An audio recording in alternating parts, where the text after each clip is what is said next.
దేశంలో communist party ఉందా లేదా అంటే అది ఎవరు సమాధానం చెప్పే పరిస్థితి లేదు. కాకపోతే కొన్ని పనికిరాని పనులు చేసేటప్పుడు మాత్రం వాళ్ళు చాలా ఉత్సాహంగా ఉంటారనిపిస్తూ ఉంది.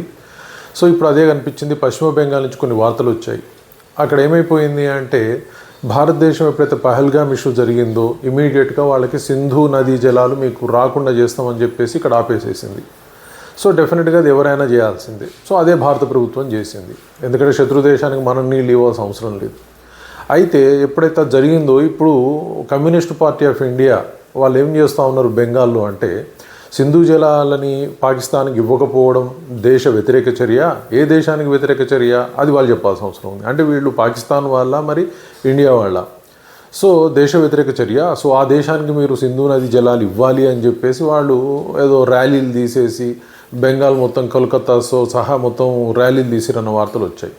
మరి ఇంతకు మించిన దేశద్రోహం ఏముంటుంది అంటే వీళ్ళకు అసలుకి దేశం అంటే అర్థం తెలుసా లేకపోతే దేశ వ్యతిరేక చర్యలు అంటే అర్థం తెలుసా అర్థం కాలేదు.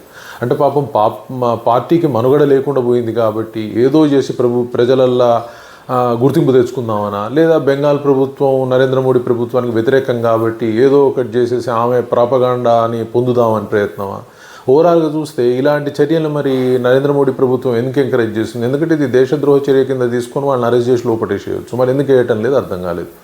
మరి వచ్చిన వార్తలు ఎవరు కూడా సర్టిఫై చేయట్లే. సోషల్ మీడియాలో కొంతమంది చెప్తా ఉన్నారు, ఓవరాల్గా కొంతమంది విశ్లేషకులు చెప్తా ఉన్నారు. బట్ ముఖ్యమైన పత్రికలు కావచ్చు, ఛానల్స్ కావచ్చు, వీళ్ళు మాత్రం ఏం మాట్లాడరు. ఎందుకంటే వీళ్ళకు కూడా మళ్ళీ సపోర్ట్ కావాలి.